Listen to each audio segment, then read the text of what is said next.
My name is Daniel Crawford. For the past 12 years, I've lived what most would consider an enviable life in the affluent suburb of Oak Ridge, just outside of Boston.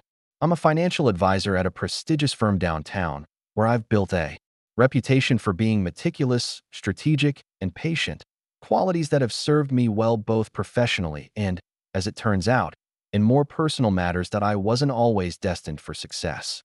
Growing up in a middle-class neighborhood in western Massachusetts, I watched my father work 60-hour weeks at an insurance company, only to be laid off during the recession of the early 2000s. That experience taught me two valuable lessons. Financial security requires vigilance, and trust should never be given blindly. These principles guided me through college at UMass Amherst and later at Harvard Business School, where I developed the analytical mindset that would become my professional signature. I met my wife, Elaine, during my final year of business school. She was studying to become a nurse at the nearby medical school, brilliant, beautiful, and ambitious. With her striking green eyes and confident demeanor, she commanded attention wherever she went. I was smitten from our first conversation at a mutual friend's dinner party. "You're different from the other business students," she told me that night, her eyes appraising me with interest. "Less arrogant, more thoughtful." "I'm just realistic about the world," I replied. "Success isn't guaranteed, and hubris is the quickest path to failure." She laughed at that, a melodic sound that captivated me instantly.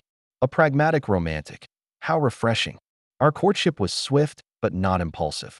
Elaine possessed everything I admired: intelligence, drive, beauty, and what I believed was integrity. She spoke passionately about patient care and her desire to make a difference in healthcare. 6 months after we met, I proposed on the banks of the Charles River at sunset. When she said yes, I felt I had achieved a happiness greater than any financial success could provide. After graduation, we moved to Oak Ridge, buying a charming colonial on Willow Lane with a sprawling backyard perfect for the children we planned to have someday. The neighborhood was exactly what we had dreamed of: tree-lined streets, excellent schools, and a community of similarly accomplished professionals. Our four-bedroom house, with its traditional New England architecture and modern renovations, cost us $1.2 million, a stretch for our new careers, but an investment we both believed in. Elaine secured a position at Oak Ridge Memorial Hospital, quickly advancing to head nurse in the cardiology department. Her superiors praised her clinical skills and leadership abilities. I joined Blackwell Financial Partners and steadily climbed the corporate ladder. My analytical approach to wealth management attracted high-net-worth clients who appreciated my conservative, risk-aware strategies. "You have a gift for anticipating problems before they materialize," my mentor at the firm once told me. "That's rare in this business where everyone chases returns and ignores risks." We became fixtures in the Oak Ridge community, members of the country club where we played tennis every Saturday morning, regular attendees at charity galas that supported local education initiatives, and hosts of the annual neighborhood 4th of July barbecue that grew more elaborate each year. Our home was featured twice in the Regional Lifestyle magazine as an example of modern elegance meets classic New England charm. Everyone commented on what a perfect couple we were: successful, attractive, and seemingly devoted to each other. For 10 years, I believed it too. We had our disagreements, of course, like any couple, but nothing that threatened the foundation of our marriage. When Elaine started working longer hours 3 years ago, I supported her career advancement. She explained that the cardiology department was expanding, and her responsibilities were growing accordingly. I sent dinner to the hospital on her late nights and rearranged my schedule to accommodate hers whenever possible. When she suggested we delay starting a family just one more year for 5 years running, I respected her choice, though it quietly disappointed me. I had always imagined us with children, creating the stable, loving family that would be the opposite of my own turbulent childhood. But Elaine insisted her career needed to be established first, and I believed in supporting her ambitions as she had supported mine. "You're so lucky," my colleague Mark told me once over drinks at our club. "Elaine is the whole package: smart, gorgeous, and loyal." My own marriage fell apart when Claire decided her yoga instructor understood her better than her husband of 11 years. He shook his head ruefully. "You hit the jackpot, man." I raised my glass in agreement, watching the amber liquid catch the light. "I know," I replied. I thank my lucky stars every day. Little did I know that luck was about to run out in the most devastating way possible. The carefully constructed reality of my perfect marriage was about to shatter, revealing a truth far more calculated and cruel than I could have imagined. And in its destruction, I would discover exactly what I was capable of when betrayed by the person I trusted most. The first hint that something was amiss came during a company holiday party last December at the Renaissance Boston Waterfront Hotel. The evening had been pleasant enough: good food, live music, the standard speeches from company leadership about record growth and exciting opportunities in the coming year. Elaine wore a stunning black dress that accentuated her figure, drawing admiring glances from my colleagues and their spouses. Throughout the evening, I noticed she had been checking her phone constantly, smiling at messages and stepping away to respond. This behavior wasn't entirely unusual. As head nurse, she often fielded questions from her staff, but something about her demeanor seemed different. There was an eagerness, a private pleasure in these exchanges that struck me as odd. When I casually asked who she was texting as we sampled desserts at the buffet table, her answer came too quickly. "Oh, just Sarah about tomorrow's shift schedule," she said, referring to another nurse in her department. But I'd caught a glimpse of the screen as she turned away. The contact name wasn't Sarah, but Dr. R. I didn't think much of it at the time. Elaine worked with doctors every day. It made sense she'd communicate with them about work matters. Still, a small knot of unease formed in my stomach, a primitive warning signal that something wasn't quite right. That feeling intensified over the following weeks. Elaine began working later than ever before. Not just the occasional overtime that had always been part of her job, but regular extensions that had her coming home at 11, sometimes midnight. The first few times, I called the hospital to check if everything was okay, only to be told she had left hours earlier. When confronted, she explained she'd been having drinks with colleagues to decompress after difficult shifts. "The new Medicare regulations have everyone stressed," she said, her explanation plausible, but delivered with a practiced smoothness that hadn't been present in our earlier years together. When I asked about the sudden change in her schedule, she explained that the hospital was short-staffed and the cardiology department was particularly affected after two senior nurses had left for positions in Boston proper, where the salaries were more competitive. "The new cardiologist, Dr. Richards, is adamant about proper patient care, which means we're all putting in extra hours," she explained one night as she slipped into bed beside me, smelling faintly of unfamiliar cologne. "He's brilliant, though. Harvard Medical, Johns Hopkins Fellowship, published in all the major journals. The patients love him, and the hospital administration sees him as the future of the department." Dr. Alexander Richards became a regular topic in our conversations. Elaine would mention his innovative treatment approaches, his dedication to patient outcomes, and his plans to establish Oak Ridge Memorial as a regional center for cardiac excellence. At first, I appreciated her professional admiration for a colleague who shared her dedication to healthcare. I even suggested inviting him and his wife to dinner, curious to meet this paragon who had so captured my wife's professional respect. "He's divorced, actually," Elaine informed me. "His ex-wife couldn't handle the demands of his career. Not everyone understands the sacrifices required in medicine like you do, Daniel." But over time, I noticed a pattern. Her voice took on a different quality when she spoke of him, higher-pitched and more animated. Her cheeks flushed slightly, and she seemed to find ways to mention him even in unrelated discussions. When describing a challenging patient case, it wasn't the patient's recovery that excited her, but Dr. Richards' brilliant diagnosis. When discussing hospital politics, it was his diplomatic handling of interdepartmental conflicts that she admired. One evening, as we prepared for bed, Elaine received a text message that made her smile in a way I hadn't seen directed at me in months. A private, intimate expression that sent a chill through me. "Work again?" I asked, trying to keep my tone casual. "Dr. Richards has a question about a patient's medication," she replied, fingers flying across the screen. "He values my input on these cases." At 11:30 at night, she glanced up, momentarily flustered. "Cardiac care doesn't follow a 9-to-5 schedule, Daniel. People's lives are at stake." The next red flag appeared when Elaine began attending medical conferences on weekends, something that had never been part of her routine before. These conferences were always in nearby cities: Providence, New York, sometimes as far as Philadelphia, and required overnight stays. The first time she mentioned one, I was genuinely supportive, believing it represented a growth opportunity. In her career, the American College of Cardiology is hosting a nursing leadership symposium, she explained, packing carefully selected business attire into her suitcase. Dr. Richards thinks I should consider pursuing a master's in nursing administration. This conference would be a good introduction to that world. It's a great opportunity for career advancement, she explained before her first trip. Dr. Richards recommended me specifically. He says I have potential beyond nursing, maybe even hospital administration. I supported her ambitions, of course.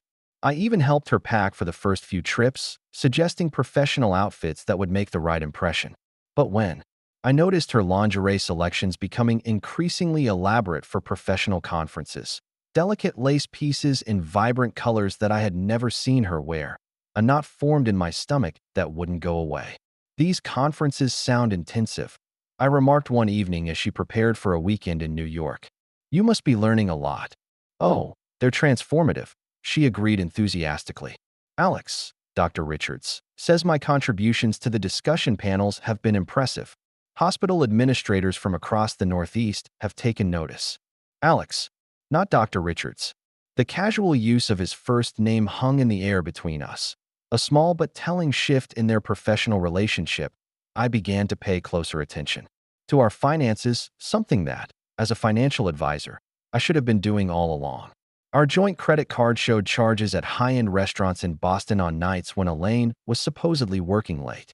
There were spa treatments, boutique shopping expenses, and hotel bar charges that couldn't be explained by hospital work or conference attendance. The final confirmation that something was wrong came when our credit card statement showed a charge for a dinner for two at L'Espalier, one of Boston's most expensive restaurants, on a night when Elaine was supposedly working late. The $427 bill included 2 cocktails, 2 entrees, a bottle of champagne, and a dessert described as chocolate passion for 2. When I asked about it, she claimed it must have been fraud and immediately called to dispute the charge. It's happening more frequently these days, she said, her voice steady but her eyes avoiding mine. The bank said they've seen an uptick in card cloning. But I noticed she didn't seem surprised or concerned, just efficient in her damage control. Too efficient, as if she had prepared for this possibility. That night, as she slept, I did something I never thought I'd do. I checked her phone. We had always respected each other's privacy, never felt the need to monitor each other's communications. But the mounting evidence of deception had created a desperate need to know the truth, whatever it might be. What I found froze the blood in my veins. Hundreds of text messages between Elaine and Alex, dating back nearly 8 months. The exchanges began professionally enough, discussions about patient care and department scheduling. But they quickly evolved into flirtatious banter, then explicit exchanges about their physical encounters, accompanied by intimate photos I could barely bring myself to look at.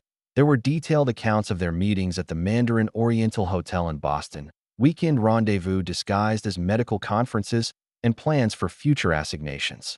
They had developed elaborate codes and alibis, some of which I had unwittingly helped construct by supporting her professional development. But most disturbing of all were their discussions about their future together once she had taken care of the Daniel situation. How much longer do we have to wait? He had asked in one message sent 3 weeks earlier. Just a few more months, she replied. Once the Blackwell Partners merger goes through, his stock options vest. We're talking 7 figures, Alex. Worth the wait. I'm tired of sharing you, he had written. I want you all to myself. Soon, she promised. I've already spoken with the best divorce attorney in Massachusetts. She says timing is everything. With these high-asset divorces, we need to be patient. I put the phone down, my hands shaking uncontrollably. The betrayal was total, encompassing not just our marital vows, but our entire shared life. My wife wasn't just having an affair, she was planning to leave me, but not before she could extract maximum financial benefit from our marriage. She and her lover were laughing at me, mocking my ignorance while calculating the precise moment when taking me for everything would be most profitable, but I barely slept that night, lying beside the stranger I had called my wife for over a decade. My mind racing with questions, hurt, and gradually, as the hours passed, a cold, calculated anger. How long had she been deceiving me? Had any part of our marriage been real? How many other moments of intimacy had been performances designed to maintain her comfortable lifestyle while she planned her exit strategy? By morning, I had made a decision. Elaine wouldn't just leave with half our assets. She wouldn't get to play the sympathetic party in a friendly divorce. She wouldn't walk away with a financial windfall to fund her new life with Dr. Richards. If she and her doctor wanted to build a life on the ruins of mine, they would find nothing but scorched earth. I was a financial advisor who specialized in wealth preservation and protection. I had spent my career identifying threats and neutralizing them before they could cause damage. Now I would apply those same skills to the most important asset protection case of my life, my own. I needed more than text messages to fully understand what I was dealing with. Text messages could be explained away, disputed in court, or claimed to be taken out of context. Without additional evidence, it would be my word against hers, and Elaine had always been convincingly sincere when necessary. I needed incontrovertible evidence that would stand up to legal scrutiny. For the next 2 weeks, I maintained absolute normalcy in our home life. I kissed Elaine goodbye in the mornings, asked about her day in the evenings, and never once let on that I had seen the messages. I feigned interest in her stories about hospital drama, nodded sympathetically when she complained about administrative challenges, and pretended not to notice when she took calls from Sarah in another room. This performance was perhaps the most difficult thing I'd ever done. Every smile felt like a grimace, every touch like contact with something toxic. But I understood the importance of maintaining the facade. Any change in my behavior would alert her, and I couldn't risk that until my investigation was complete. Meanwhile, I was methodically building my case. I began by documenting the anomalies in our financial records, the unexplained charges, the pattern of expenses that coincided with her alleged late nights and conferences. I created spreadsheets tracking her movements against her stated whereabouts, noting discrepancies between when she claimed to be working and when my discreet calls to the hospital revealed she had already left. But I knew this circumstantial evidence wouldn't be enough. I needed professional help. I hired Blue Harbor Investigations, a discreet private investigation firm recommended by a colleague who had gone through a similar situation years earlier. Their lead investigator, a former police detective named Frank Morello, took my case personally. "Infidelity cases are my specialty, Mr. Crawford," he told me during our initial meeting in a coffee shop 20 miles from Oak Ridge, where there was no chance of running into anyone we knew. Frank was in his 50s, with salt and pepper hair, and the watchful eyes of someone who had seen the darker side of human behavior. "I've been doing this for 20 years, and I've never seen a faithful spouse who suspected cheating be wrong about it. The subconscious picks up on changes long before the conscious mind acknowledges them. I need evidence that will stand up in court," I explained, "and I need to understand the full extent of their relationship and plans." "Don't worry, Mr. Crawford," he assured me, sliding a contract across the table. "We'll get you what you need. My team is experienced, discreet, and thorough. We use state-of-the-art surveillance equipment and employ retired law enforcement professionals who know exactly what kind of evidence holds weight in divorce proceedings." What they got me exceeded even my expectations. Within 10 days, Frank provided me with a comprehensive file containing photographs of Elaine and Dr. Richards entering and leaving the Mandarin Oriental Hotel in Boston's Back Bay neighborhood. On 3 separate occasions when she had claimed to be working late, surveillance stills showing them holding hands and kissing in the hotel restaurant. Their body language unmistakably intimate, credit card receipts for meals, champagne, and room service charges that Dr. Richards had paid for during their rendezvous. Video footage of them having dinner at Sorellina, an intimate Italian restaurant in Boston, where he clearly presented her with a small jewelry box containing what appeared to be a platinum necklace with a heart pendant. Audio recordings from the hospital parking lot where they discussed their future plans in explicit detail, including which of our mutual friends they would maintain relationships with after the divorce. "The recording equipment we used is completely legal," Frank assured me when he presented this evidence. "Massachusetts is a 2-party consent state for recordings, but these conversations took place in public areas where there's no expectation of privacy. Every piece of evidence we've collected is admissible in court." The most damning evidence came from their surveillance of the most recent medical conference in New York. Frank's team documented that while a legitimate cardiology conference was indeed taking place at the Marriott Marquis, neither Elaine nor Dr. Richards ever checked in there or attended any of the scheduled sessions.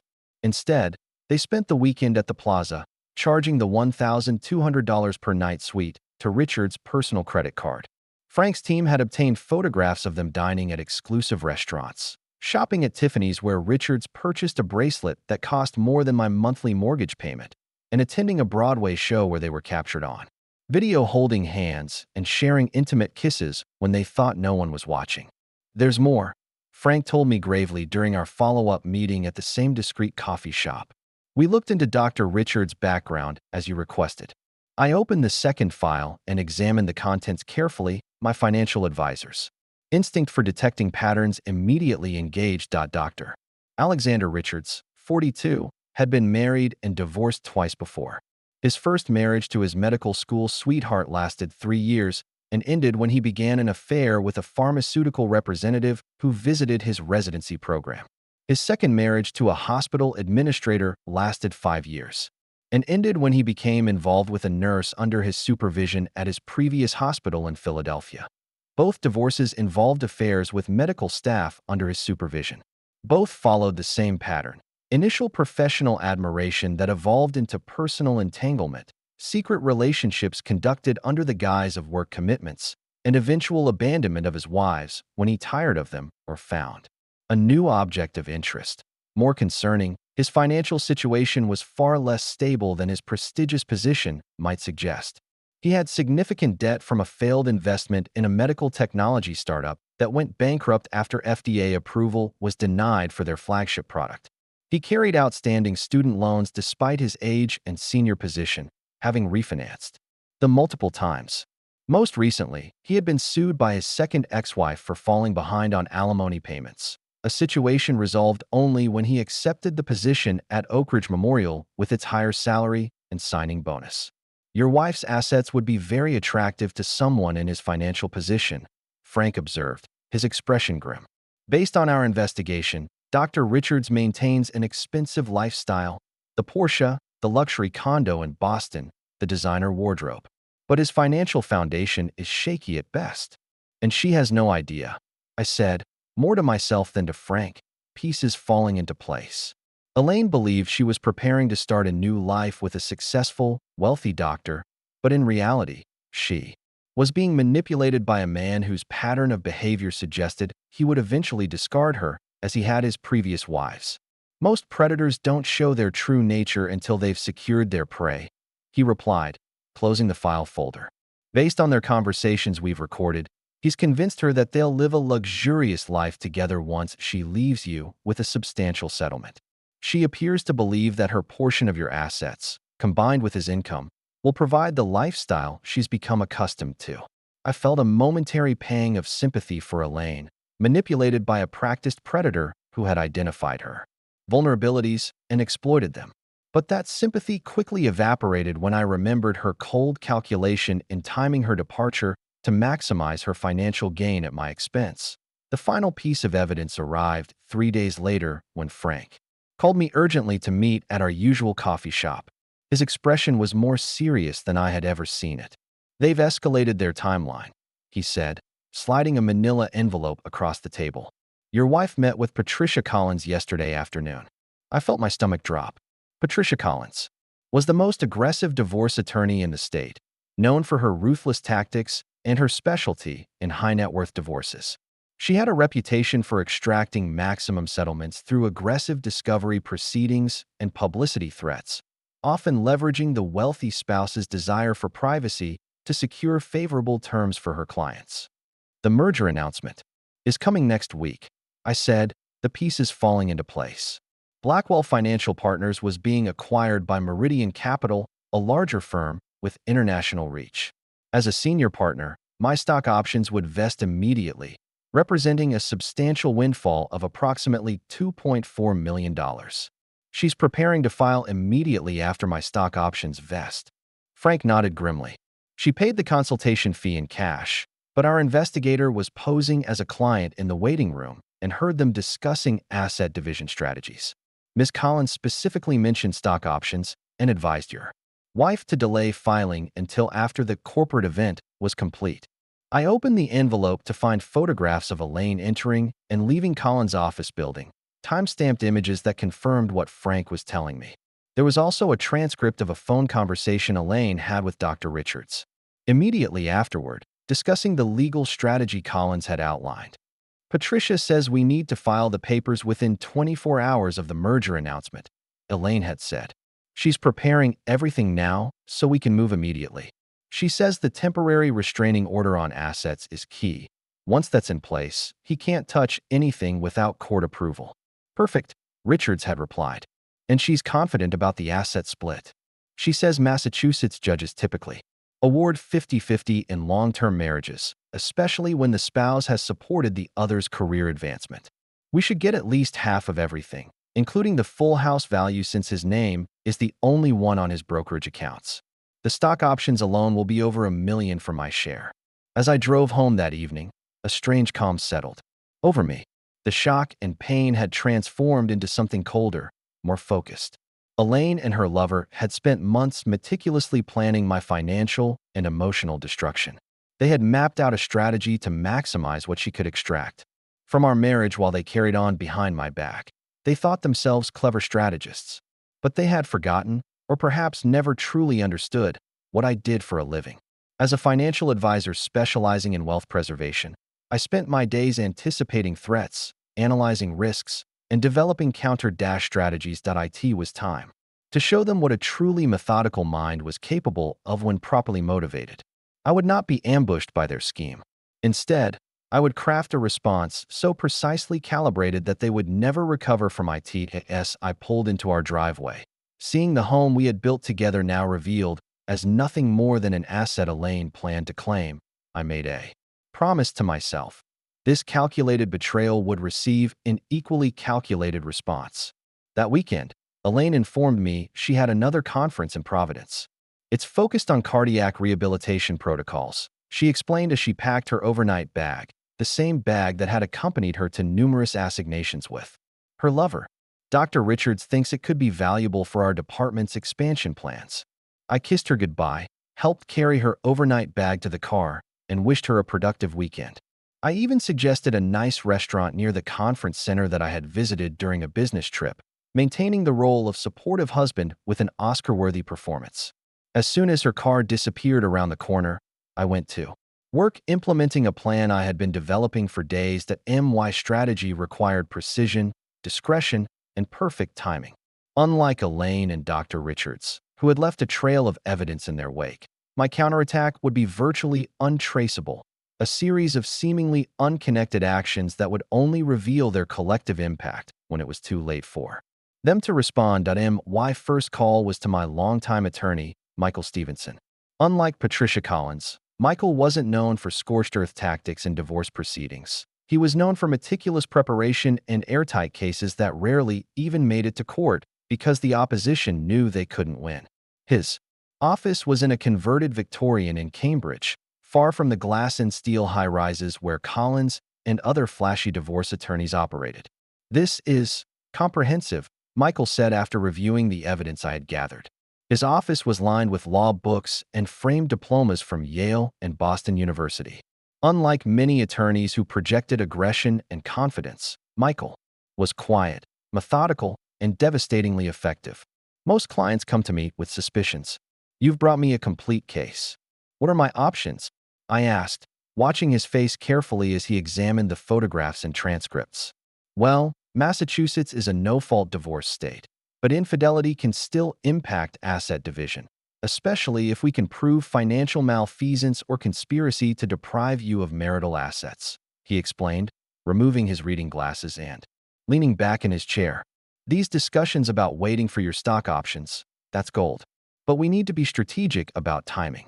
Together, we developed a two-pronged approach, legal and financial. The legal strategy would focus on protecting my assets and ensuring Elaine couldn't claim her expected windfall.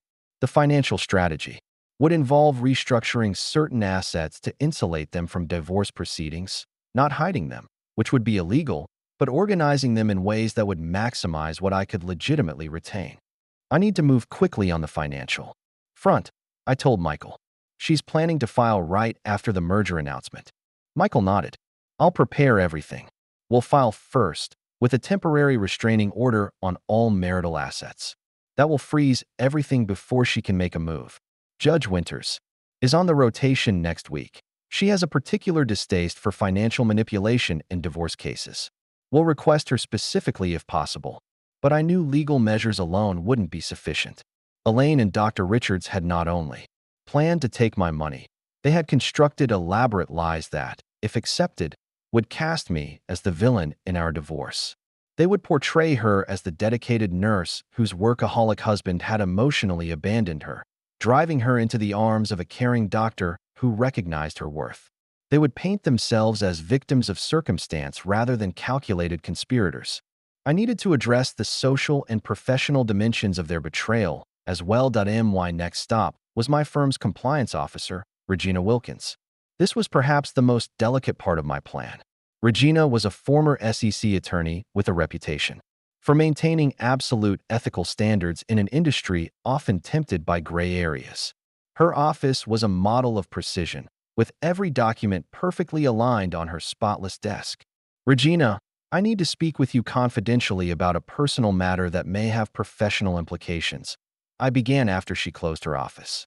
Dort and I explained that my marriage was ending due to my wife's infidelity, a fact I had come to terms with, but that there were aspects of the situation that potentially created ethical concerns for the firm. I showed her selected text messages indicating that Elaine and Dr. Richards had discussed high-value patients who were also clients of our firm. I have no evidence that any client information was actually compromised, I clarified. But my wife was having an affair with a doctor who had access to private patient information, including several high-net-worth clients of our firm who were patients at Oak Ridge Memorial. I'm concerned that in their personal conversations, confidential, medical information about our clients may have been discussed in ways that breach both medical privacy laws and our firm's confidentiality standards. Regina's expression grew increasingly grave as I outlined the potential ramifications. Several of our most important clients, including two billionaire hedge fund managers and the former CEO of a Fortune 500 company, receive cardiac care at Oak Ridge Memorial. Any suggestion that their medical information might have been compromised would be devastating. I'm not asking the firm to take any action, I assured her. I just wanted to disclose this situation as it may constitute a potential conflict of interest. I believed it was my ethical obligation to inform you so the firm could take whatever precautionary measures deemed appropriate. Regina, ever the professional, took detailed notes.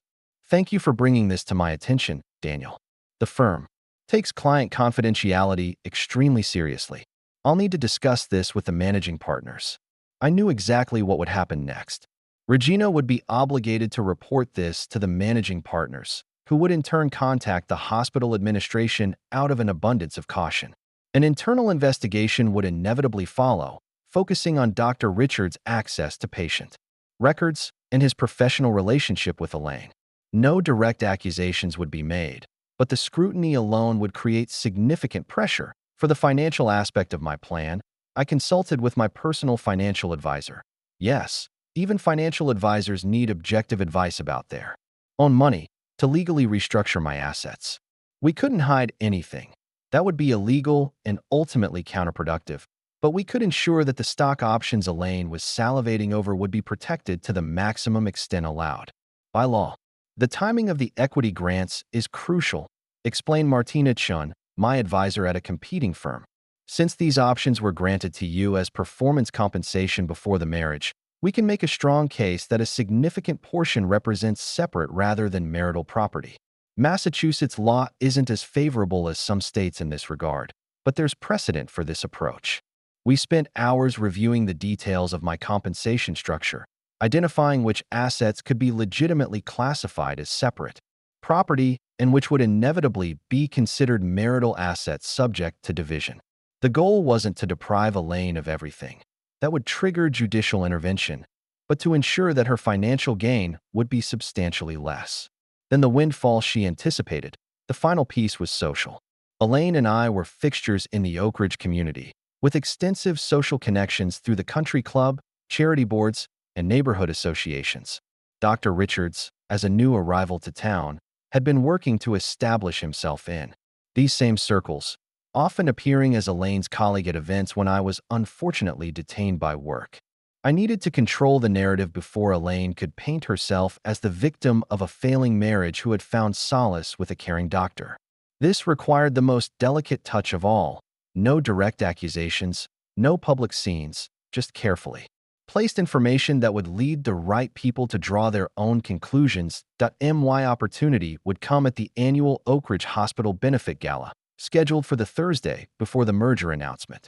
As a major donor to the hospital, I would be seated at a prominent table, and both Elaine and Dr. Richards would be in attendance, she as a department head, he as the rising star of the cardiology team.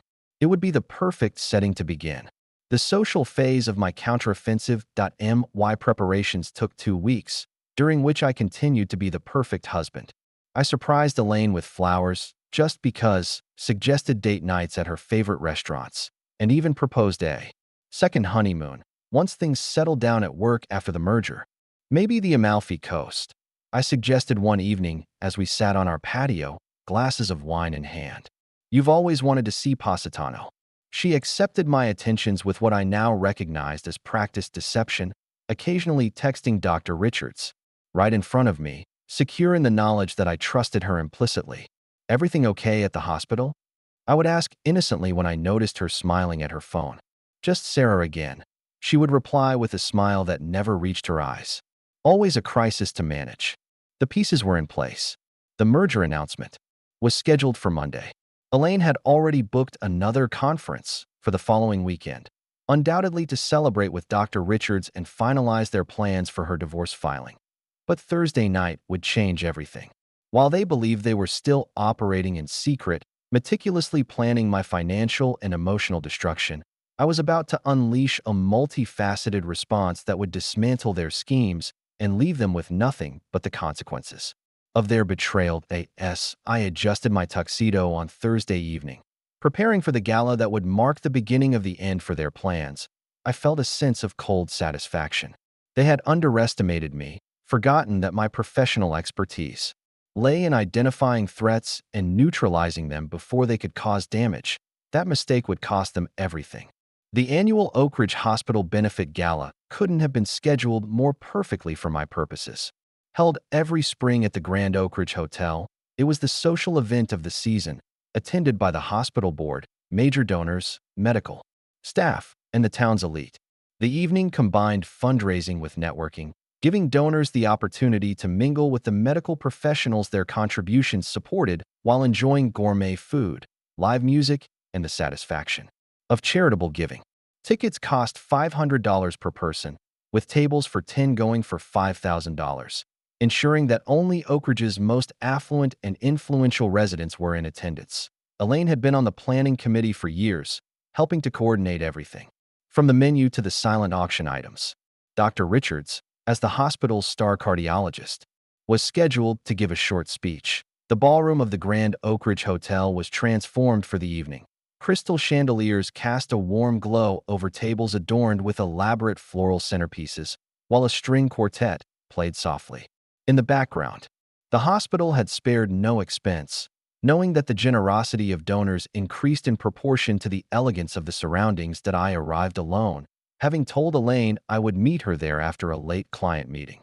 In reality, I wanted her and Dr. Richards to have ample time together before I made my appearance. The more comfortable they felt, the more revealing their behavior would be to the observant eyes around them. When I entered the ballroom at precisely 8:15 p.m., I spotted them immediately.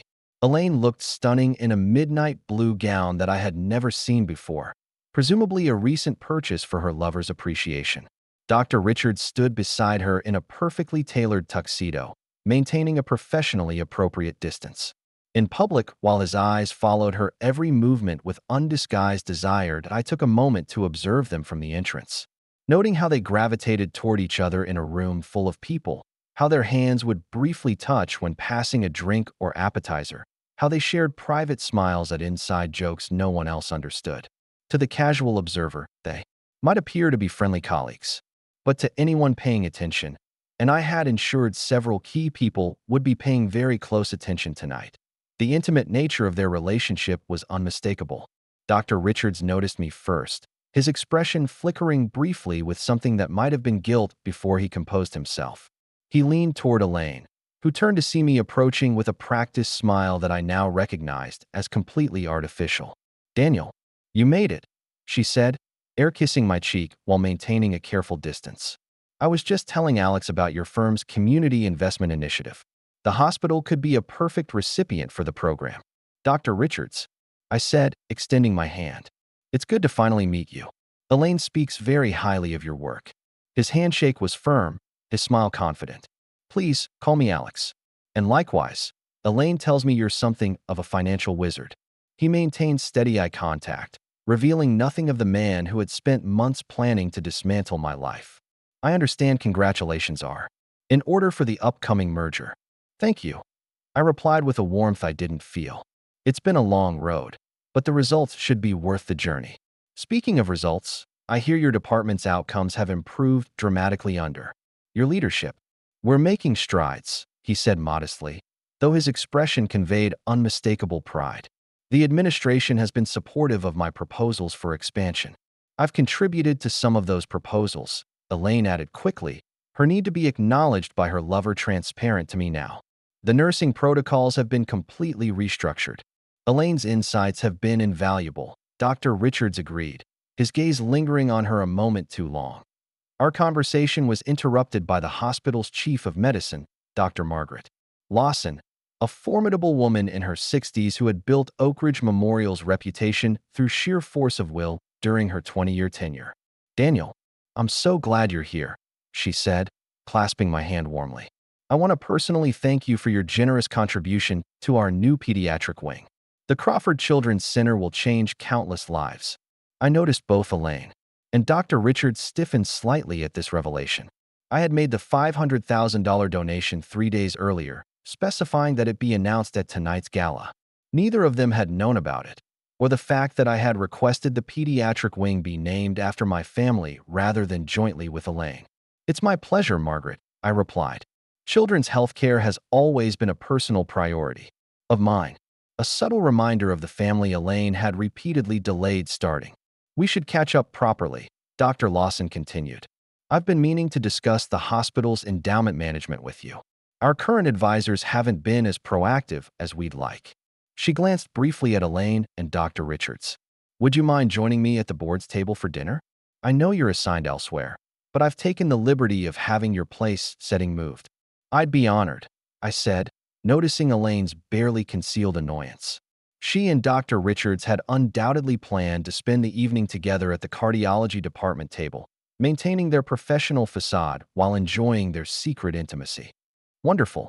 Elaine, I hope you don't mind if I steal your husband for the evening," Dr. Lawson said with the confidence of someone unused to being refused. "Of course not," Elaine replied smoothly, though I could see the calculation in her eyes as she adjusted to this unexpected development. "The cardiology team will miss your insights, Daniel, but the board should certainly hear your financial expertise." As I moved to follow Dr. Lawson, I paused, turning back to Dr. Richards. "Oh, Alex, I almost forgot. A patient of yours, Jonathan Mercer, speaks very highly of your care. He's a client of mine as well. Small world, isn't it?" The flash of alarm in his eyes was precisely what I had hoped for. Jonathan Mercer was one of the firm's most prominent clients, a notoriously private hedge fund manager worth billions who guarded his medical information zealously. The implication that Dr. Richards and I had discussed his case, potentially breaching patient confidentiality, was deliberate and effective. "Indeed. Small world," he replied stiffly. The evening progressed exactly as I had choreographed.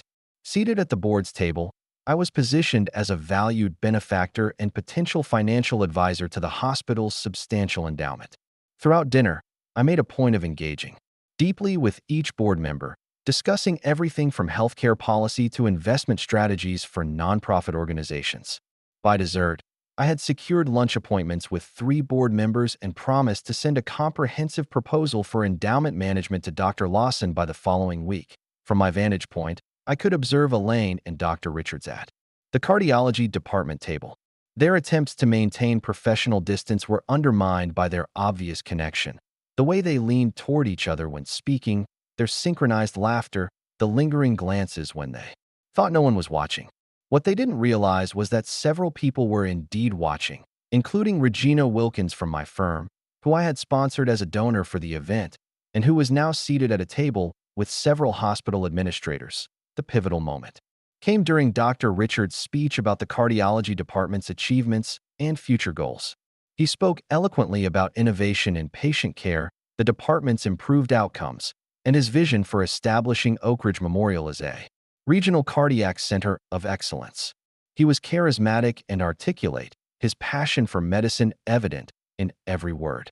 The audience was captivated, particularly the hospital board members, who saw in him the future of their institution. None of this would be possible without the dedicated nursing staff, particularly our head of cardiac nursing, Elaine Crawford, he said, gesturing toward her with a warm smile. Her commitment to patient care and departmental excellence has been invaluable. The slight pause, the softening of his voice on the word invaluable, the way his gaze lingered on her. These subtle tells spoke volumes to anyone paying attention. And I had ensured that key people were paying very close attention indeed. When he concluded to enthusiastic applause, I joined in, smiling appreciatively. But I also noted the thoughtful expression on Dr. Lawson's face as she glanced between Dr. Richards and Elaine, her decades of experience perhaps allowing her to sense something beneath the professional admiration being displayed. The final phase of the evening's social strategy unfolded during the dancing portion of the gala. As couples took to the floor, I approached my wife with a warm smile. "May I have this dance?" I asked, extending my hand. "For old time's sake." Elaine hesitated momentarily, her eyes darting to Dr. Richards before she took my hand. "Of course." As we moved across the dance floor, I held her close enough to appear the devoted husband, but not so close as to make her uncomfortable. "You look beautiful tonight," I said sincerely. "That dress is stunning." "Thank you," she replied, seemingly relaxed by my compliment. "How was your dinner with the board?" "Illuminating," I said. "Dr. Lawson is quite impressive. Did you know? She built this hospital's reputation from nothing after the Medicare fraud scandal with the previous administration." "I've heard the stories," Elaine said. "She's ruthless when it comes to protecting the hospital's integrity." "That's what I admire about her," I agreed. "Zero tolerance for ethical breaches." She mentioned that patient confidentiality is her particular focus this year. Apparently, there have been concerns about information security. I felt Elaine stiffen slightly in my arms. "Oh, what kind of concerns?" "Nothing specific," I said casually. "Just general vigilance. In today's world, maintaining privacy is more challenging than ever. One breach could destroy careers and reputations instantly." The music shifted to a slower tempo, and I guided us toward the center of the floor where we would be most visible to the crowd around us. "Elaine," I said, my voice low but clear, "I want you to know that I understand." She looked up at me, confusion evident in her eyes. "Understand what?" "About you and Dr. Richards," I said simply, maintaining my smile for any observers. "I've known for some time now." The color drained from her face, but she quickly attempted to recover. "I don't know what you're talking about." "The late nights, the conferences, the text messages from Dr. R. It's all right, Elaine. We've grown apart. These things happen in marriages." Her eyes darted around the room, locating Dr. Richards, who was speaking with a group of donors, oblivious to our conversation. "Daniel, this isn't the place. Actually, it's the perfect place," I interrupted gently. "Surrounded by colleagues and friends, maintaining appearances. Isn't that what matters most?" "Appearances? You're being ridiculous," she whispered harshly. "And cruel." "Cruel?" I echoed, still smiling for the benefit of onlookers. "Is that what you call it? I wonder what word you would use for planning to leave your husband after his stock options. Vest, timing a divorce to maximize the financial payout while conducting an affair for months. What word describes that level of calculation, Elaine?" Her face went completely white. "How did you know about your consultations with Patricia Collins? Or the discussions about how to extract the most money from our marriage?" I finished for her. "I know everything, Elaine. The hotel visits, the dinners, the gifts, the plans for your future together. Every detail." The music was ending, and I guided her toward the edge of the dance floor. keeping my expression pleasant. "What are you going to do?" she asked, her voice barely audible. "Nothing," I replied simply. "Tonight, at least. Tonight we'll continue to be the perfect couple everyone believes us to be. You'll smile, I'll smile, and we'll play our parts flawlessly." Relief flickered across her face, quickly replaced by suspicion. "And tomorrow? Tomorrow things change," I said, my voice hardening slightly despite my maintained smile. "But for now, I believe Dr. Richards is expecting a dance with his department head. It would look odd if you refused him, wouldn't it? Appearances matter so much in Oak Ridge." I released her hand and stepped back, my expression revealing nothing of the satisfaction I felt at seeing fear in her eyes for the first time. As I walked away, I heard her inhale deeply, composing herself before returning to the gala as if nothing had happened, but something had happened. The first domino had fallen. As I made my way to the bar, I passed Regina Wilkins from my firm, who was deep in conversation with Dr. Lawson and two hospital board members. Regina caught my eye and gave a subtle nod, confirming that she had done as I'd asked, raising questions about patient confidentiality and the relationship between certain medical staff members. Later, as I prepared to leave, I made a point of saying goodbye to key board members, including Dr. Lawson. "I'll have that proposal on endowment management to you by Tuesday," I promised. "Excellent," she replied, then lowered her voice. "And Daniel, I'd like to speak with you privately sometime next week about another matter. It concerns some observations from tonight that warrant discussion." "Of course," I agreed, knowing exactly what observation she was referring to. "I'm always available for you, Margaret." As I retrieved my coat from the check stand, I glanced back at the ballroom.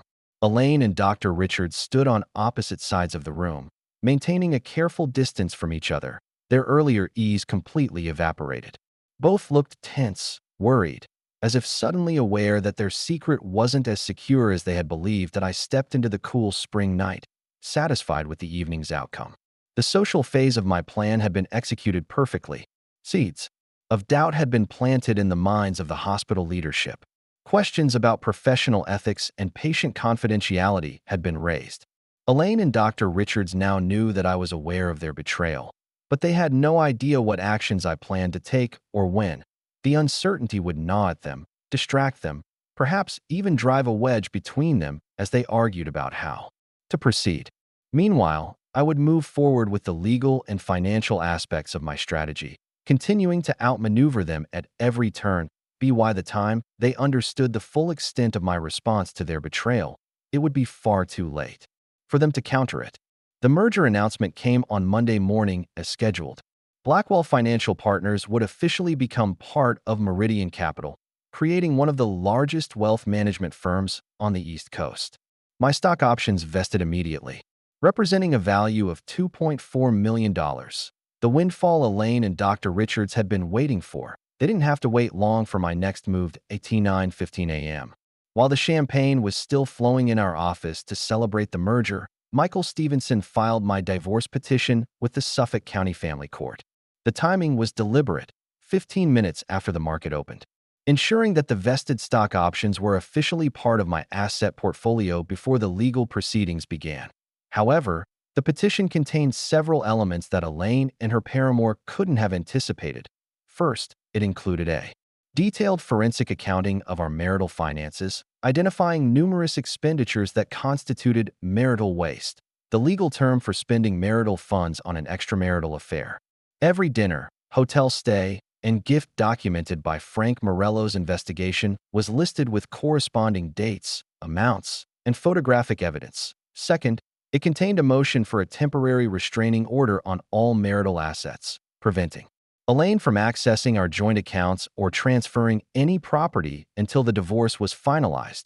Third, and most devastatingly, it requested that the divorce proceedings be sealed due to sensitive patient information that may arise during discovery. A legal maneuver that would prevent Patricia Collins from using her favorite tactic of threatening public embarrassment to extract a favorable settlement. By 10:30 a.m. The petition had been filed, the temporary restraining order granted by Judge Winters, exactly as Michael had predicted, and the motion to seal the proceedings was under consideration at precisely 11 a.m., as instructed Michael's associate. hand-delivered copies of the divorce petition to Elaine at Oak Ridge Memorial Hospital. I had specifically requested this method of service rather than having her served at our home. The professional humiliation of receiving divorce papers at her workplace would be the first consequence of her actions that I imagined her face as she opened the envelope at the nurse's station, perhaps surrounded by colleagues, the blood draining from her cheeks as she realized I had outmaneuvered her. By serving her first, I had seized control of the narrative and the legal process. Patricia Collins would now be forced to respond to my petition rather than crafting her own aggressive filing as planned. My phone rang at 11:17 a.m. "You bastard," Elaine hissed when I answered. "You had me served at work? I believed your workplace was the most reliable location to find you," I replied calmly. "Given your unpredictable hours lately, you've frozen the accounts? All of them." Her voice trembled with rage and panic. "How am I supposed to pay for your attorney?" I suggested. "I assume Dr. Richards can cover those expenses, given how generous he's been with gifts. The platinum bracelet from Tiffany's must have cost at least $5,000. Her sharp intake of breath confirmed what I already knew. She had never suspected the extent of my investigation or the detailed evidence I had gathered. "This vindictive approach won't work, Daniel," she said, her voice steadier now as she regained her composure. "Massachusetts is a no-fault state. The court doesn't care about affairs." "True," I agreed. "But they do care about conspiracy to hide assets, financial malfeasance, and the misuse of marital funds. Your text messages with Dr. Richards about timing the divorce to maximize financial gain make for compelling reading. Judge Winters found them particularly interesting this morning." Another silence, longer this time. "You had no right to access my private messages," she finally said, her voice cold. "And you had no obligation to maintain your marriage vows," I countered. "Yet here we are. I suggest you contact Ms. Collins immediately. She'll have received my petition by now and will undoubtedly have questions about why you didn't mention the extensive evidence I've gathered." I ended the call before she could respond, turning my attention back to the celebration around me. Several colleagues stopped by my office to offer congratulations on the merger and inquire about my obvious good mood. I attributed it to the professional milestone, saying nothing about the personal victory that was unfolding simultaneously. The second phase of the legal strategy began at 2 p.m. when Dr. Lawson called to inform me that the hospital board had launched an internal investigation into potential patient confidentiality breaches involving the cardiology department. "I wanted you to know personally, given your status as a major donor and the fact that several of your clients are patients here," she explained, her tone strictly professional. "We take these matters extremely seriously. I appreciate your discretion." "Margaret," I replied. "What prompted the investigation, if I may ask?" "Several concerning interactions were observed at the gala," she said carefully, "combined with questions raised by your firm's compliance officer about whether client medical information might have been compromised. The board felt we had no choice but to investigate thoroughly." I expressed appropriate concern and gratitude for the hospital's diligence, while inwardly savoring the efficiency with which my carefully placed suggestions had been transformed into official action. By framing the issue as one of patient confidentiality rather than personal indiscretion, I had ensured that the hospital board would have no choice but to investigate Dr. Richards and, by extension, his relationship with Elaine. The legal proceedings accelerated over the following days. Patricia Collins filed a counterpetition on Wednesday, attempting to portray Elaine as a dedicated nurse whose workaholic husband had emotionally abandoned her. The filing requested half of all marital assets, including my newly vested stock options, ownership of our home, and substantial alimony. Michael responded by submitting our complete evidence packet to the court: hundreds of text messages, surveillance photographs, credit card statements, and recorded conversations that painted a comprehensive picture of calculated betrayal rather than emotional abandonment. Judge Winters, true to her reputation for distaste of financial manipulation and divorce cases, scheduled an emergency hearing for Friday morning. I arrived at the courthouse 15 minutes early, impeccably dressed in a conservative navy suit that projected stability and rationality. Elaine and Patricia Collins arrived moments later, both looking confident despite the setbacks of the previous days. "This aggressive approach isn't going to work, Daniel," Patricia said as we waited outside the courtroom. You know, I specialize in high-asset divorces. Your attorney is out of his league. I smiled politely. Michael has his specialties as well.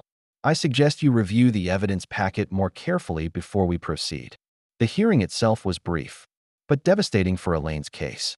Judge Winters, a no-nonsense woman in her 60s with a reputation for cutting through emotional arguments to focus on facts, reviewed our evidence and immediately saw the pattern of calculation and conspiracy that Michael had highlighted in our filing. Ms. Collins, she said, peering over her reading glasses, your counterpetition describes Mrs. Crawford as emotionally abandoned by her husband. Yet these text messages show her actively planning the timing of her divorce filing to maximize financial gain. Can you explain this discrepancy? Patricia Collins attempted to argue that the messages were taken out of context, that Elaine had simply been seeking advice on protecting herself financially in a failing marriage. Interesting interpretation, Judge Winters replied dryly. And the hotel receipts? The gifts? The explicit discussions about taking care of the Daniel situation and splitting his assets? Are those also taken out of context? By the end of the 30-minute hearing, Judge Winters had extended the temporary restraining order on all marital assets, granted my motion to seal the proceedings to protect patient privacy, ordered a forensic accounting of all marital expenditures over the past year, set a schedule for discovery that would expedite the divorce rather than dragging it out as Patricia had undoubtedly planned. As we left the courtroom, I overheard Patricia berating Elaine in a fierce whisper. You said he didn't know about the affair. You said he was oblivious. This is a disaster. He has everything documented. Why didn't you tell me about the text messages? Elaine's response was too quiet to hear, but her expression conveyed complete shock at how thoroughly her plans had unraveled.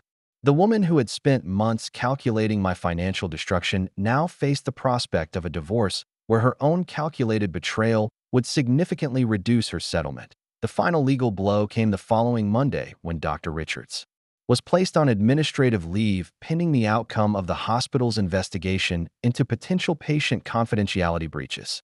The official statement cited standard procedure during internal reviews as the reason for his temporary removal from clinical duties, but the timing, immediately after Judge Winters' ruling, suggested that information from our sealed divorce proceedings had somehow reached the hospital board through unofficial channels.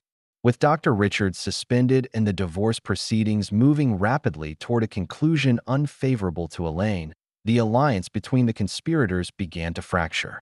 My private investigator reported that their meetings had become tense, often ending in heated arguments outside the apartment Dr. Richards had rented for their assignations. He's blaming her for not being careful enough with her text messages, Frank informed me during our weekly update. She's blaming him for involving hospital patients in their personal discussions. Neither of them anticipated the level of documentation you obtained. The legal phase of my strategy was proceeding perfectly. The fraudulent narrative they had constructed of an emotionally distant husband and a neglected wife finding comfort elsewhere had been systematically dismantled by evidence of their calculated conspiracy. The court had recognized the truth, and the consequences were unfolding with the mathematical precision of a well-executed financial strategy. When Michael called to inform me that Patricia Collins had requested a settlement conference rather than proceeding to trial, I knew victory was nearly complete. They're looking for a way out, he explained. Collins knows she can't win in court with the evidence we've presented. She's hoping to negotiate a relatively favorable settlement before things get worse for her client. What are they offering? I asked, though the answer mattered little. This had never been primarily about money. They've come down significantly from their initial position, Michael said, a note of satisfaction in his voice.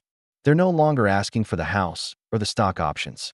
They're proposing a 70-30 split of marital assets in your favor, with Elaine taking only what she brought into the marriage plus a token settlement. And alimony? Off the table completely. They know Judge Winters would never grant it given the evidence of conspiracy and financial misconduct. I considered the offer, not from a financial perspective, but a strategic one. Accepting a settlement would conclude the legal phase more quickly, allowing the full consequences of their actions to manifest in their professional and personal lives without the distraction of ongoing court proceedings. Let's counter with 85-15, I instructed Michael. She gets her personal possessions, her retirement account, and a lump sum of $100,000 as a complete settlement. No ongoing financial entanglements. She'll take it, Michael predicted. Collins knows they're in an untenable position. The longer this goes on, the worse it gets for both of them. He was right. Within 24 hours, Patricia Collins had accepted our counteroffer, desperate to conclude the proceedings before further damage could be done to her client's position. The settlement agreement was drafted, signed, and submitted to the court for approval within a week. Just like that, my 12-year marriage was dissolved, not with the protracted legal battle Elaine and Dr. Richards had anticipated, but with a swift, decisive resolution that left them reeling from the speed and completeness of their defeat. The legal checkmate was complete. 6 months after the Oak Ridge Hospital benefit gala that began the unraveling of Elaine and Dr. Richards' plans, I sat on the terrace of my new penthouse apartment in Boston's Beacon Hill neighborhood, watching the sunset over the Charles River.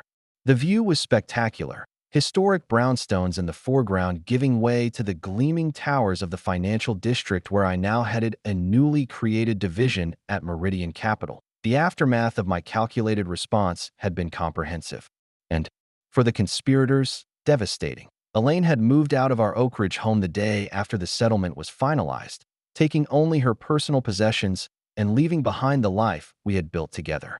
With her reputation in the community substantially damaged by whispers about her affair with a doctor under investigation for ethical breaches, she found herself increasingly isolated in the social circles she had once navigated so confidently. The $100,000 settlement, far less than the millions she had anticipated, provided little comfort as she faced the consequences of her actions. She had been forced to rent a modest apartment in a neighboring town, a significant downgrade from the colonial on Willow Lane she had expected to claim in the divorced doctor. Richards fared even worse.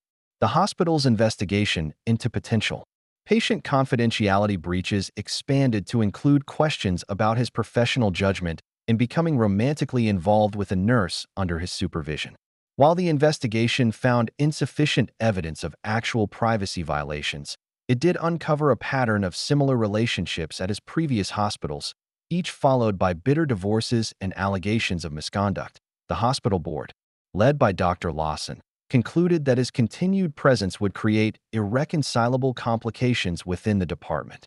His contract was not renewed when it came up for review 3 months after the gala. His promising career at Oak Ridge Memorial and his plans to establish it as a regional cardiac center under his leadership evaporated overnight. The final blow to their relationship came when Dr. Richards, facing both professional disgrace and financial pressure from his previous alimony obligations, accepted a position at a small rural hospital in western Maine, a significant step down from the prestigious Oak Ridge Memorial. When he asked Elaine to relocate with him, she refused, unwilling to abandon her remaining professional connections for a man whose promises of financial security and status had proven empty. That I heard through mutual acquaintances that their breakup had been acrimonious, each blaming the other for the destruction of their carefully laid plans. Dr. Richards accused Elaine of carelessness in her text messages and financial transactions. Elaine blamed him for risking patient confidentiality and attracting unwanted scrutiny. Neither acknowledged their own role in the conspiracy that had ultimately destroyed their relationship and damaged their careers. As for me, the experience transformed my life in ways I hadn't anticipated. The dissolution of my marriage, painful as it was, freed me from the illusion of perfect domestic harmony I had maintained for years. The merger of Blackwell Financial Partners with Meridian Capital gave me an opportunity to relocate to Boston proper, where I established a new specialty division focused on wealth protection and risk management, skills I had honed to perfection during my response to Elaine's betrayal. My professional reputation soared as the new division attracted high-net-worth clients concerned about protecting their assets from various threats. My personal experience, carefully described in generic terms as navigating a high-conflict divorce with significant financial complexity, became a selling point rather than a liability. Clients trusted someone who had faced financial threats personally and emerged stronger. That I sold the Oak Ridge house for $1.7 million, significantly more than we had paid 12 years earlier, and purchased the Beacon Hill penthouse as both a residence and an investment. The clean architectural lines and contemporary design reflected my new life, unburdened by pretense, focused on authenticity and strategic thinking rather than maintaining appearances. Socially, I maintained connections with selected friends from Oak Ridge who had shown loyalty during the divorce, but increasingly built a new circle in Boston centered around professional interests and genuine connections rather than community status. I joined the board of a foundation supporting financial literacy for underprivileged youth, finding purpose in helping young people develop the analytical skills that had served me so well. And romantically, I had learned valuable lessons about trust and vigilance that would shape any future relationships. The experience hadn't made me cynical about love. Rather, it had taught me to value authenticity over perfection, substance over appearance, and loyalty over convenience. When I eventually began dating again, nearly a year after the divorce, I approached relationships with greater wisdom and clearer boundaries on this particular evening, as I sipped an excellent Macallan and watched the fading light reflect off the river. My phone buzzed with a text message from Michael Stevenson. "Thought you'd want to know. Patricia Collins lost another high-profile case today. Third one since your divorce. Word is she's losing clients to more detail-oriented attorneys. Reputation matters." I smiled, appreciating the update, but no longer needing the validation of others' downfall. My response to Elaine and Dr. Richards. Betrayal hadn't been about vengeance, ultimately. It had been about justice, ensuring that calculated actions yielded proportional consequences. The swift, precise dismantling of their schemes had been satisfying, certainly. But the true victory was in what came after. The rebuilding of a life based on genuine values rather than appearances, the refinement of professional skills that helped others protect what they had worked for, and the personal growth that came from facing betrayal without being defined by it. As darkness fell over Boston, I reflected on how differently events had unfolded from what Elaine and Dr. Richards had planned. They had envisioned themselves enriched by my financial destruction, living an elevated lifestyle built on the ruins of my trusted. Instead, they had lost everything they conspired to gain: money, status, professional standing, and ultimately, each other. They had failed to appreciate that in targeting a financial advisor who specialized in risk assessment and strategic response, they had chosen the worst possible victim for their schemes. Their calculated betrayal had indeed received a calculated response, one that had left them with nothing but the natural consequences of their own actions. Meanwhile, I had emerged stronger, wiser, and paradoxically more authentic than before their betrayal. In attempting to destroy me, they had inadvertently forced me to rebuild myself into someone better, someone who understood the true value of integrity in a world where appearances often masked calculation. That, perhaps, was the most fitting response of all. If you found this story compelling, please subscribe to our channel for more real-life accounts of betrayal and its consequences. Remember, these stories are shared not to promote vengeance, but to illustrate the human capacity for resilience in the face of profound betrayal. Sometimes, the best revenge isn't about getting even, it's about getting better.